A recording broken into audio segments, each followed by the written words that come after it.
శ్లోకాన్ని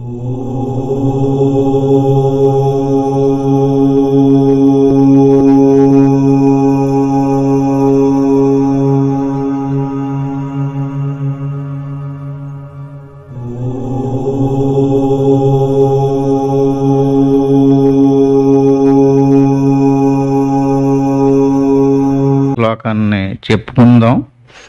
నబుద్ధి భేదం జనయే అజ్ఞానాం కర్మ సంగినాం జోషయేత్ సర్వకర్మాణి యుక్త సమాచరన్. దీని భావన పోయిన వారంలోనే చెప్పుకున్నాం, మరొకసారి చూడండి. నబుద్ధి భేదం జనయే అజ్ఞానాం కర్మ సంగినాం అంటే బుద్ధి భేదము నా కలిగించకూడదు అని దాని అర్థం. నా బుద్ధి భేదం జనయే అజ్ఞానం కర్మ సంగినం అంటే సంఘం అంటే అటాచ్మెంట్ దేని మీద? కర్మల మీద. అంటే కర్మలు చేయటం మీద అభిలాష ఉన్నటువంటి వాళ్ళు, కర్మలు చేయటం మీద అలవాటు పడినటువంటి వాళ్ళు, కర్మలే స్వభావంగా మారిపోయినటువంటి వాళ్ళు, కర్మలు చేసేటటువంటి వాళ్ళు. కర్మ సంగినం ఎవరండి వాళ్ళు? అజ్ఞానం కర్మ సంగినం, జ్ఞానం లేనటువంటి వాళ్ళు. వాళ్ళకి జ్ఞానం లేదు, దేవుడు అంటే ఏంటో తెలియదు. తెలియని కారణం చేత ఏయో కర్మలు చేసుకుంటూ పోతున్నాం. అయ్యే దేవుడికి సంబంధించినటువంటి కర్మలుగా భావన చేసుకుంటాం. అప్పుడు ఇప్పుడు దాకా ఈయన ఏం చెప్పాడు? దేవుడు అంటే ఏంటో చెప్పాడు. ఆ దేవుడిని పొందాలంటే ఏం చెయ్యాలో చెప్పాడు, ఎలా అభ్యాసం చెయ్యాలో చెప్పాడు. ఇప్పుడు ఏమైందండి? ఇరు వర్గాల కింద అయిపోయింది. జ్ఞానం కలిగినటువంటి వాడు విద్వాంత అంటే విద్వాంసుడు అంటే జ్ఞాని లేక యోగి. ఇతను అజ్ఞాని, ఇతను జ్ఞాని. జ్ఞాని సిద్ధాంతం ఏంటండి? అజ్ఞానం సిద్ధాంతం ఏంటండి? అజ్ఞానం కర్మ సంగినం, కర్మల మీద అభిలాష ఉంది వాళ్ళకి. చూడాలి, చెయ్యాలి, ఏదో చెయ్యాలి, ఏదో చేస్తేనే కలిగిద్ది అనేటువంటి భావంలో ఉంటారు. జ్ఞాని విషయంలోనూ అంతర్ముఖమయ్యి ఆత్మసాక్షాత్కారాన్ని పొంది ఆత్మభావంలో ఆత్మజ్ఞానంలో ఉండేటటువంటి సిద్ధాంతానికి ఈయన తెలుసుకుని ఉన్నాడు. ఆ విషయాన్ని భగవద్గీతలో నుంచి 2వ అధ్యాయం కాడి నుంచి పదే ఏం చెప్పుకొచ్చాడండి ఈయన? మనకి ఏ స్వరూపం అయితే కనపడుతుందో ఈ శరీరాదులు మన స్వరూపం కాదు. దీన్ని అనాత్మ స్వరూపం అంటారు. ఇది ప్రకృతి నుంచి ఏర్పడింది, ఇది గుణముల యొక్క సముదాయము.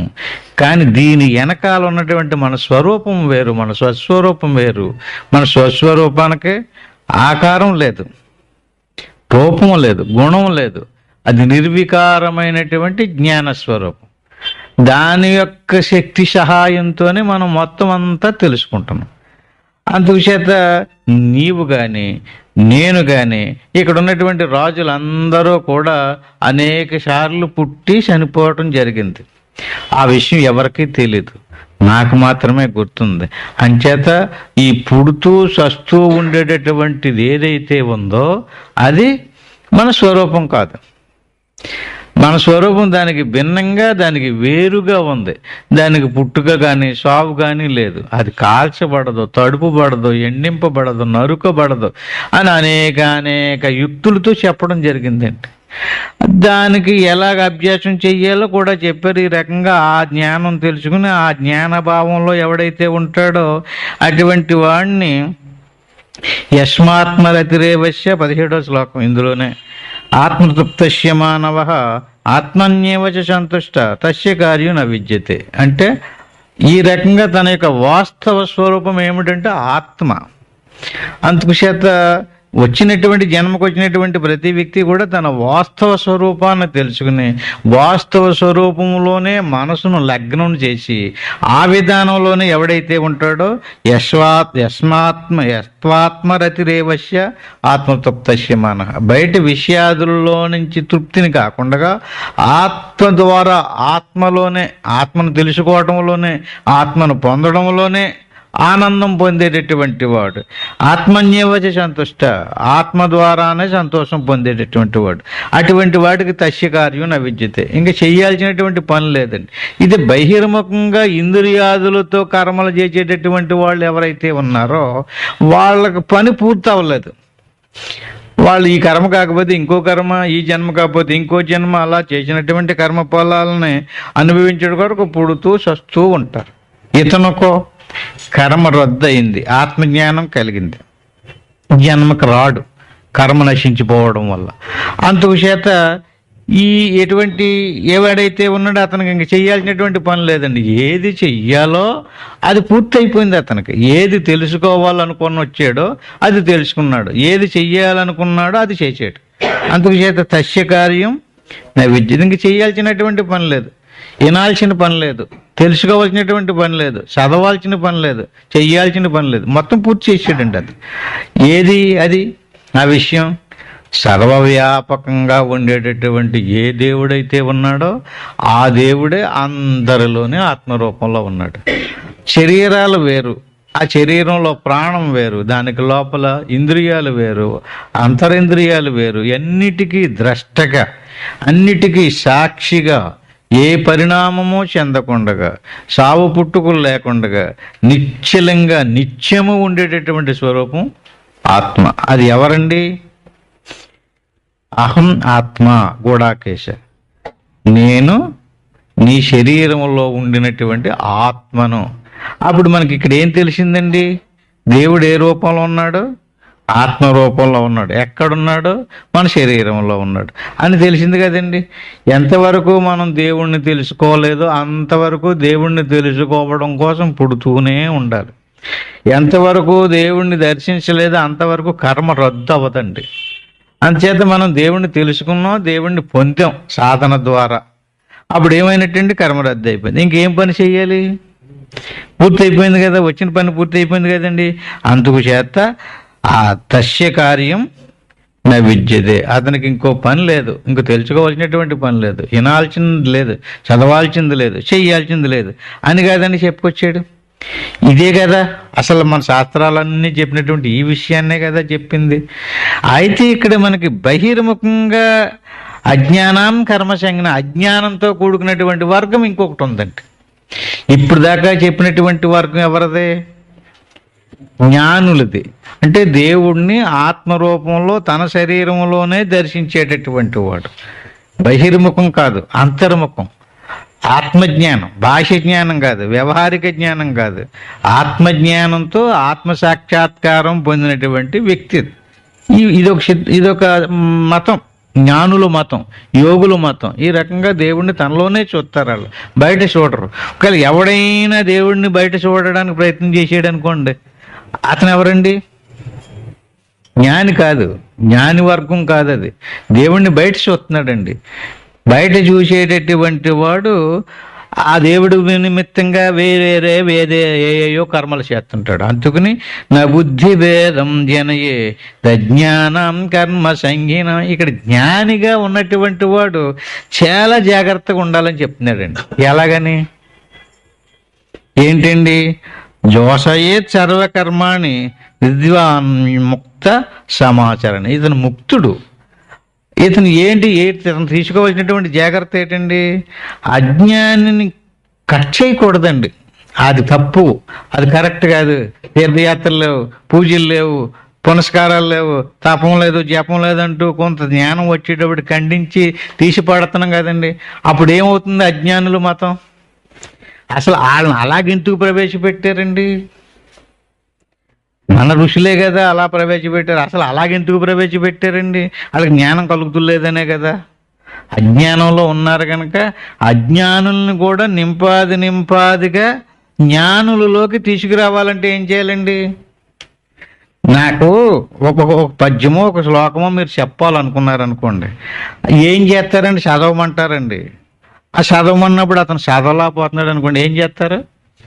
చదివి ఇప్పుడు చదవండి అంటారు. అవునా? ఆ పద్యాన్ని కానీ ఆ శ్లోకాన్ని కానీ చెప్పి ఇంక ఇలా చదవాలి అని కదండి. అలాగే ఏదైనా పని ఉందనుకోండి, ఆ పని రావడం లేదండి, అప్పుడు ఏం చేస్తారు? మీరు చేసి చూపించి ఇదిగో ఇలా చెయ్యాలి అని చూపిస్తారు. అంతేనా? ఈ అట్టి మాదిరిగా వీళ్ళు ఏం చేశారంటే అండి, ఏ జ్ఞానంలోకి అయితే రాలేకపోతున్నారో అటువంటి వాళ్ళ కోసం కిందకి దిగి కొండ మీద నుంచి ఆ జ్ఞానంలో నుంచి యువతలకు వచ్చి వీళ్ళు అజ్ఞానుల వలె వీళ్ళతోటే తిరిగి అంటే దీనికి ఒక ఉపమానం ఉందండి. గొర్రెల్ని కాలువ దిగ్గొడుతున్నాడటండి ఒక అతను, మందని దిగుతులు లేదు. అప్పుడు అతను ఏం చేసాడంటే అండి, ఒక గోను చెంచి నెత్తి మీద ముసుకేసుకుని ముందు దిగి వెళ్ళిపోయి ఈదుకుని ఆతలు పోయేటట్టు. అంతే, అందులో గొర్రె దిగిందని చెప్పి అన్ని గొర్రెలు టపటపటపటమంటే ఏరు దిగేసి ఆతలకి వెళ్ళిపోయినాయండి. తోలితేనో వెళ్ళలేదండి. అంటే ఇతను గొర్రె ఎందుకు అలా చేసాడంటారు?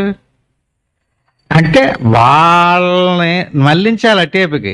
అట్టి మాదిరిగా జ్ఞాని కూడా అజ్ఞాని వలె కిందకి దిగి ఇతను కూడా కర్మలు చెయ్యాలట. అదండి చెప్పేది ఇక్కడ. అలాగని చెప్పేసి జ్ఞాని అజ్ఞాని వలె కిందకి దిగిపోయి కర్మలు చేస్తే అప్పుడు అది ఏమైందండి? మళ్ళీని కర్మ సిద్ధాంతం యథార్థం అనేసుకుని కూడా వాళ్ళు మరి అందులో మునిగిపోతారు కదండి. ఏం చెయ్యాలి అడితేనే ఇప్పుడు మార్చాలి. ఇలాగ ఎందుకు చేయవలసి వచ్చింది, ఇలాగ ఎందుకు చెప్పవలసి వచ్చింది అనేటువంటి దాని అంతరార్థాన్ని చెప్పాలంట. అలా చెప్పకపోతే ఏమవుతుందండి? మళ్ళీ ఆ మతంలోనే ఉండిపోతాట అందరూ కూడా. అందుకని అలాగ ఉండిపోకుండా ఇందులోకి తిప్పాలంటే రండి అనకూడదండి. ఇతనే కిందకి దిగిపోయి అతనితోటి గడిపి అతనికిలాగే కర్మలు చేస్తూ ఉండాలంటే నా బుద్ధి భేదం జనయే. అతనికి ఏం కల్పించకూడదండి? బుద్ధి భేదం. బుద్ధి భేదం కల్పితే ఏమవుతుందండి? అది మనకు రాదురా, అది మనకు తేలదరా, దాని జోలికి మనం వెళ్ళకూడదురా ఇంకా అని నిర్ణయానికి వచ్చేస్తారండి. ఎందుకని ఇతను దిగడండి, దిగకుండా కాదని ఖండించి పడేస్తుంటాడండి. అతను మనల్ని ఖండించి పడేస్తుంటాడు. అప్పుడు రెండు శాఖలు అయిపోతుంది. మతమేమో ఒకటే. దాన్ని ఏం చేయాలండి? చాలా చాకశిక్షంగా బుద్ధి భేదం కలిగించకుండగా మనం కూడా అజ్ఞానుల వలె కిందకి దిగి ఆ కింద కర్మలు చేస్తూ నింపాదిగా దీని అంతరార్థం ఇది, దీని అర్థం ఇది అంటూ చెప్పుకుంటూ మళ్ళించాలటండి. అలా మళ్ళించకపోతే ఏమవుతుంది? మతం యొక్క లక్ష్యం ఉద్దేశమే మార్పు. ఉద్దేశం ఏంటండి? మతం యొక్క ఉద్దేశం ముక్తిని పొందాలి. దేవుడు ఎక్కడున్నాడో ఎలాగున్నాడో తెలియాలి. అలా తెలియడం కోసం ఇన్ని రకాలుగా సిద్ధాంతాలను ఏర్పాటు చేశారు. అంటే అసలు సిద్ధాంతానికి దెబ్బ రాకుండా నింపాదిగా ఇతన్ని మళ్ళించాలి. అందుకు చేత అప్పుడు అతను అడుగుతాడు,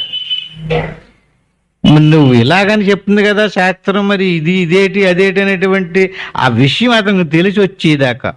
అయ్యా ఈ రకంగా ఇంకొకటి ఏంటంటే ఇప్పుడు కర్మ అని కదండి మనం ఇక్కడ చెప్పుకున్నాం. కర్మ రెండు రకాలండి. ఆంతర్యాగమ కూడా కర్మే, బాహ్య కర్మ, ఆంతరంగిక కర్మ. అంటే సాధన కూడా కర్మే. ఇప్పుడు మనం కర్మను దాటిపోలేదండి. సాధనలో కూర్చుని దేవుళ్ళో లీనమయ్యేదాకా కర్మయోగం, దేవుళ్ళో లీనమైన తర్వాత జ్ఞానయోగం. అంటే దేవుడిలో నీలం కావడం కోసం చేసే ప్రయత్నం కర్మయోగం కదా. మరి అందులో మళ్ళీ బాహ్యంగా దేవుణ్ణి పుణ్యం రావడం కోసమో దేవుణ్ణి తెలియడం కోసమో ఇప్పుడు పారాయణం చేసాం, లేకపోతే పూజ చేసాం, లేదా ఏదో యజ్ఞం చేసాం, ఇంకా ఏయో చేసాం. అవన్నీ ఏంటండి? అవన్నీ ఉపాసనా కర్మలు. అవి కూడా ఇక్కడికి తీసుకురావడానికే. అంటే కింద నుంచి కర్మ, ఉపాసనా కర్మ. కర్మ వేరండి, ఉపాసనా కర్మ వేరండి. కర్మ అంటే ఏంటండి? ఆచార కర్మలు. ఆచార కర్మలు అంటే అండి, ఆచార కర్మలు అంటే మనం ఒక్కొక్క మతంలో ఒక్కొక్క ఆచారం ఉంటుంటుంది. ఆచారానికి అనుగుణంగా నడుచుకోవడం. అలా నడకలో ఏమాత్రం తేడా రాకుండా భార్య, భర్త, పిల్లలు, సంసారం ఎలా ఎలా ఏ ఆచారాలు ఉన్నాయో ఆ ఆచారాలకు అనుగుణంగా అలా మాట్లాడకూడదు, అలా చేయకూడదు, ఇలా ఉండాలి, అలా ఉండాలి అనేటువంటి ఒక విధి విధానాన్ని మన పెద్దలు ఏర్పరిచారండి. ఉపాసనాకాండ అంటే భగవత్ సంబంధమైనటువంటి పూజలు మొదలైనవన్నీ కూడా ఉపాసనా కర్మలు. మరి సాధన ఇది దేనికి సంబంధించింది? అసలు కర్మకాండ దేనికి సంబంధించిందండి? కర్మకాండ అంతా కూడా దానము, ధర్మము మొదలైనటువంటి సత్కర్మలన్నీ కూడా కర్మకాండలోయే, ఆచారకాండలోయే. ఎందుకంటే ఎన్నిని? ఎందుకంటే పుణ్యం రావాలి. అంతఃకరణ అంటే అలా చెప్పలేదనుకోండి, అలా చేయించలేదనుకోండి, మనుషులందరూ ఏమవుతారండి? తన మనసుకు తోచిన విధానంలో నడిచేసారనుకోండి, అప్పుడు ఏమవుతుంది? పాపం ఏర్పడుద్ది. పాపం వల్ల అంతఃకరణం మలినమైపోద్ది. అంతఃకరణం మలినమైనటువంటి వాడికి దేవుడు కనపడ్డు. అంతఃకరణం శుద్ధం కావాలంటే సత్కర్మలు ఆచరించాలి. సత్కర్మల తర్వాత ఉపాసనాకర్మలు. ఉపాసనాకర్మల్లో మనసు ఏకాగ్రత అవుతుందండి, దేవుడి మీద గురిపెట్టి చేస్తాడు కనుక. ఆ తర్వాత యోగం, ఆ తర్వాత జ్ఞానం, ఇలా అంచెలంచులుగా తీసుకురావాలి. మొత్తం ఏ క్రియ నడపాలన్నా, ఏది చెయ్యాలన్నా లోపల ఉన్నటువంటి ఆత్మ ఉన్నది కదండి, అది నిర్వికారమైంది. అక్కడ క్రియ లేదండి, కదిలిక లేదది. మొత్తం కదిలికంతా దేని నుంచి ఏర్పడుతుందండి?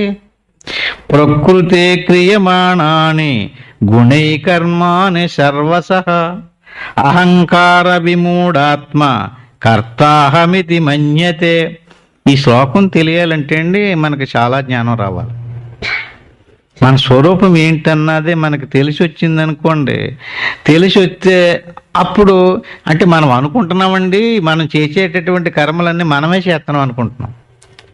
ఒకవేళ మనం వద్దన్నా సరే మానటం కుదరదండి. ఎందుకని? తీరవలసిందే.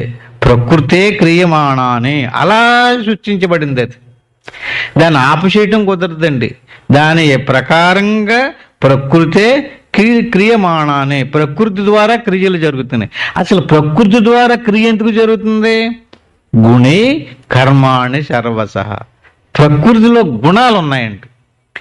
గుణాల కారణం చేత సమస్త కర్మలో కూడా, సర్వసః అంటే సమస్త కర్మలో కూడా ప్రకృతి యొక్క గుణాలను అనుసరించి సాగుతున్నాయి. ఆత్మ ప్రకృతి కాదు, ఆత్మలో గుణాలు లేవు. ఇప్పుడు ఆలోచించండి, చేయబడేటటువంటి కర్మలన్నీ కూడా దేనికి సంబంధించినవి? శరీరానికి సంబంధించి. ఇక్కడ లోపల ఉన్నటువంటి ఆత్మస్వరూపం ఏదైతే ఉందో అది ప్రకృతి వైపుకి తిరిగిపోయి నా కోసమే, నా భార్య, నా భర్త, నా పిల్లలు, నా ఇల్లు, నా ఊరు, నేను నేను అన్నాడు అనుకోండి, ఈ ఆత్మకి ఇలాగ ప్రకృతితోటి కలిసిపోతే దానికి అహంకారం అని పేరు. అహంకారం విమూఢాత్మ. ఏమయ్యాడండి ఇతను? మూర్ఖుడయ్యాడు, మూఢుడయ్యాడండి. దేనితోటి కలవడం వల్ల? ఆత్మని ఆత్మగా ఆత్మజ్ఞానంతో ఉండకుండగా ప్రకృతి నుంచి ఏర్పడినటువంటి దేహంతో కలిసిపోతే ఏమయ్యాడండి? మూఢుడయ్యాడు అనమాట అండి. మూఢుడయ్యి ఏం చేస్తున్నాడండి? కర్తాహమితి మన్యతే. నేనే చేశానంటాడటండి. నేనేనండి చేత్తా, నేను అతనికి దానం ఇచ్చానండి, నేను ఇతనికి ధర్మం ఇచ్చానండి, నేను అలా పాట పాడానండి, నేను అది చేశానండి, ఇది చేశానండి, నా వల్ల ఎంత జరిగిందండి అంటుంటాడండి. ఏమవుతుందండి? ఇది ఎవరి మీద వేసుకుంటున్నాడండి? తన మీద ఎందుకు వేసుకోవాలి? జరిగేది ప్రకృతి నుంచి కదా జరుగుతుంది, ప్రకృతి పక్షాన కదా జరుగుతుంది, ప్రకృతి ద్వారా కదా జరుగుతుంది. తన మీద వేసుకుంటే ఏమవుతుందండి? అంటే ఇక్కడ ఒక ఉపమానం చెప్పారండి. ఒక వడ్రంగి పని చేసేటటువంటి వ్యక్తి దగ్గర ఒక గొడ్డలి, ఒక బాడిస, ఒక రంపము, ఒక ఉలి మొదలైనటువంటి పనిముట్లు ఉన్నాయండి. ఆ పనిముట్లను ఉపయోగించుకుని అతను రకరకాల పనులు చేస్తున్నాడండి. కొయ్యవలసి వచ్చినప్పుడు రంపంతో, చెక్కవలసి వచ్చినప్పుడు బాల్చితోటి, కన్నాలు పెట్టవలసి వచ్చినప్పుడు ఉలుతోటి, ఇలాగ ఒకటి పని చేస్తున్నాడండి.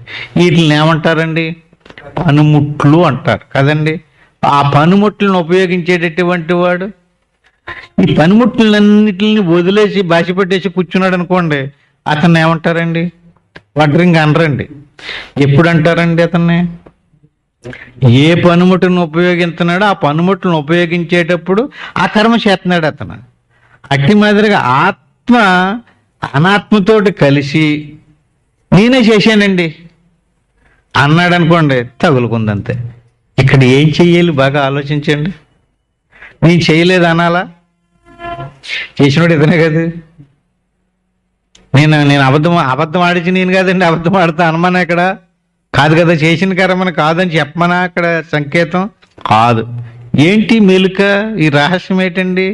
అంటే తన స్వరూపం వేరు. తన స్వరూపానికి ఆకలి లేదు, దప్పిక లేదు, శోకమోహాలు లేవు, సావు పుట్టుకులు లేవు. నిత్య సిద్ధమైనటువంటి సచ్చిదానంద స్వరూపం ఆత్మ. అటువంటి ఆత్మస్వరూపమునందు మనసును పెట్టి దానిని తెలుసుకుని అదే నేను అనేటువంటి భావంతో ఉన్నాడు అనుకోండి, ఏమవుతుంది? కర్మ రద్దవుతుంది. అలాగనకుండా ఏమవుతున్నాడండి? కిందకి దిగొచ్చి నేను చేశాను, నా వల్ల ఇదంతా జరిగింది, నేను ఎంత ధనం సంపాదించానండి, ఎంతమందికి పెళ్ళిళ్ళు చేశానండి, మా పిల్లలందరికీ ఒక్కొక్క ఇల్లు కట్టానండి, ఏదేదో మొత్తం మీద ఇతను అహంకారంతో ఈ కర్తాహమితి మన్యతే అంటే అతను మీద వేసుకుంటున్నాడు. అలా వేసుకోవద్దు అంటున్నాడు అంతే. ఇక్కడ ఏం చెప్తున్నాడండి? కర్మ మానొద్దు అంటున్నాడు. ఏం వేసుకోవద్దు అంటున్నాడు?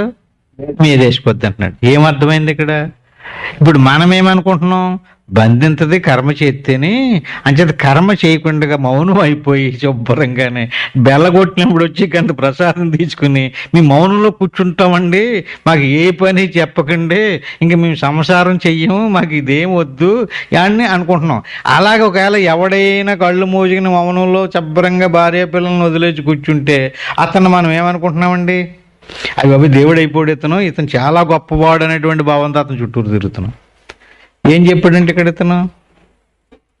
ఇడిపోండి. దేనితోటి? ప్రకృతితోటి ఇడిపోయి మన స్వరూపం ఏదో మనం తెలుసుకోవాలి. కానీ ప్రకృతి ద్వారా జరిగేటటువంటి క్రియలు ఉన్నాయి కదా, అవి మనం మీద వేసుకోకూడదు. నేను నాది అనకూడదండి. ఇన్ని గొడవలు ఎందుకండి? నేను నాది అన్నాడా, అతను ఎంత సాధన చేయనివ్వండి, ఎంత జ్ఞానం రానివ్వండి, వారం రోజులు సాధనలో ఉండిపోయి లేచి వచ్చాడు అనుకోండి, ఏం ప్రయోజనం లేదండి. ఏంటండి ప్రయోజనం? ఇప్పుడు చెప్పండి. విడిపోవాలి. నేను అనకూడదు. నేనేది? ఇప్పుడు చెప్ప, నేనేది? నేను శరీరం నేను అంటదండి ఎప్పుడన్నానే? నేననే జ్ఞానం శరీరానికి ఉందండి? శరీరం జడమండి. ఎంతగానో ఎంత విన్నా, ఎన్ని చదివినా, ఎంత సాధన చేసినా మళ్ళీ ఎక్కడున్నాడంటే ఎక్కడ మేము మొదలు పెట్టామో అక్కడే ఉన్నామంటున్నారు. ఈశమెత్తు కూడా పరిణామం కనిపించడం లేదండి. కారణం ఏంటండి? మార్పు కనిపించడం లేదు. కారణం ఏమిటండి? మారాలి. ఏం మారాలి? విడిపోవాలండి. రోజు రోజుకి జ్ఞానం తెలుసుకుని కోల్ది అనాత్మ నుంచి వేరుపడిపోవాలి, ప్రకృతి నుంచి వేరుపడిపోవాలి. అంటే ప్రకృతే క్రియమాణాని గుణై కర్మాణి సర్వసః. ప్రకృతి ద్వారా ప్రకృతి ఏ ఏ గుణాలు కలిగి ఉన్నదండి? ప్రకృతి అంటేనే గుణ సముదాయం, గుణాలతో కూడుకున్నటువంటిది. అందుచేత కర్మలన్నీ దేని వల్ల జరుగుతున్నాయండి? గుణాల ద్వారా జరుగుతున్నాయి. ప్రకృతే క్రియమాణాని గుణే కర్మాణి సర్వసః. అంచేత కర్మలు జరగడానికి కారణం గుణాలు, గుణాలకి కారణం ప్రకృతి. అది ఏ కర్మ అవనివ్వండి, అది సత్కర్మ అవనివ్వండి, దుష్కర్మ అవనివ్వండి, ఎలాంటి కర్మ అవనివ్వండి. నేను దానం చేశానండి అంటాడు, ధర్మం చేశానండి అంటాడు. అంటే ఏమవుతుందండి? వదులుతూ లేదు అతను. మరొకసారి చూద్దాం. అసలు ప్రకృతి మొత్తం టోటల్గా ఒకసారి చూద్దారండి. ప్రకృతిని మొత్తం అంతటిని కూడా మనం సమిష్టి విష్టి అంటున్నామండి. అది మొత్తం అంతా ఒకటే. అందులో దాన్ని ఇప్పుడు ధాన్యపు రాశిలో నుంచి ఒక గింజ తీసి ఇది వ్యష్టి, మిగతాదంతాను రాశి. అంటే రాశి అంతా సమిష్టి, గింజ అంతా వ్యష్టి. ఈ గింజ ఎందులోది? ఆ రాశిలోది. అట్టి మాదిరిగా జీవులందరూ కూడా సమిష్టి, అందులో కూడా ఇతను కూడా వ్యష్టి. అంటే మొత్తం ప్రకృతి అంతా ఈశ్వరుడు ఉపాధి. ఆ ఉపాధిలో మన శరీరం కూడా వెళ్ళిపోయిందండి అందులోకి. ఎందులోకి? మీ శరీరం స్పెషల్గా లేదు. మన శరీరాలు ఈశ్వరుడు శరీరం కంటే వేరుగా ప్రత్యేకంగా పైనుంచి ఇంకొక ఎక్కడో ఏదో లోకం నుంచి తెచ్చి తయారు చేయలేదండి. మరి ఎక్కడి నుంచి తయారైందండి ఇదంతానే? ప్రకృతి ద్వారానే తయారైంది. ప్రకృతి ఆయన ఉపాధి. అంటే ఇప్పుడు మనం ధరించినటువంటి శరీరాలన్నీ దేంతో తయారైనండి? ప్రకృతి నుంచి తయారైనవి. అంటే ఇప్పుడు మన శరీరానికి సంబంధించినటువంటి ప్రాణమానసాది శరీరంతో సహా మొత్తం ఈ ప్రకృతి అంతా కూడా ఈశ్వరుని యొక్క ఉపాధి, మంద కాదండి. అయితే ఇందులో కూడా ఆ చైతన్యం ప్రతిఫలించడం వల్ల నేను అనే భావన కలుగుతుంది. దాంతో ఈ శరీరం నేను అంటున్నాడు. నిద్రపోయినప్పుడు నేను అండండి, ఏమైపోయినట్టు? ఇద్దరు నిద్రపోయాం కదండి, అప్పుడు నేను లేడు, అవునా? నేను అంటావు, మీరు పాట పాడుతున్నారు కదండి, నేను అంటున్నావు, నాది అంటున్నావు. ఎవరు నువ్వు? ఏది నీ ఉనికి? ఒకసారి కొంచెం లోపలికంటా చూడండి. ఆయన నేను అనేవాడిని, అవునండి. మెలుపులోకి వచ్చేవాడికి నేను ఇదంతా నాది అంటున్నాడండి. స్వప్నంలోకి వెళ్ళేవాడికి ఇదంతా పోయి ఇంకో దాన్ని ఏదో నేను నాది అంటున్నాడండి. ఇంకా అంత లోపలికి వెళ్ళేవాడికి ఏమవుతున్నాడండి? అతను ఏమయ్యాడు? చనిపోయాడా? పోయాడా? అసలు ఉన్నాడా? ఏమైందండి అది? ఒకసారి బాగా విచారణ చేసి చూడండి. అదొక కల్పన అంతే, చెట్టు నీడలాంటిది, సూర్యుడు ప్రతిబింబం లాంటిది. నీటిలో సూర్యుడు ప్రతిబింబింతే ఎలాగైతే ప్రతిబింబానికి సూర్యప్రకాశం ఎలాగైతే సూర్యుడికి ఉందో ఆ ప్రకాశం ప్రతిబింబించిన ప్రతిబింబానికి కూడా ఉంటుందండి. అట్టి మాదిరిగా దేవుడు యొక్క ప్రతిబింబమే మన తెలివి. ఆ తెలివే నేను. తెలివి వచ్చింది, ఆ తెలివికి ఇదంతా తెలిసింది, ఇది నేను అంటున్నాడు. అన్నవాడు ఎవరండి? ఆ తెలివికే ఉనికి లేదు.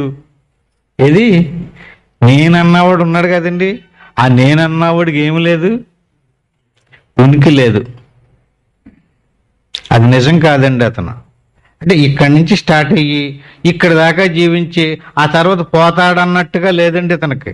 ఎలాగా? అర్థం ఎదురుగా పెడితే కనపడతాడు, అర్థం తీసేస్తే మాయమైపోతాడు, అంతే. అదండి ఈ జీవుడి యొక్క.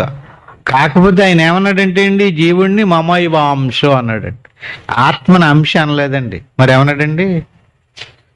అహం ఆత్మ, నేనే అన్నాడండి. జీవుణ్ణో అంశ అన్నాడు. అంటే ఎంతమంది ఉన్నట్టు? ఇద్దరున్నారండి మనలోనే, ఒకటి జీవుడు, ఇంకొకటి దేవుడు.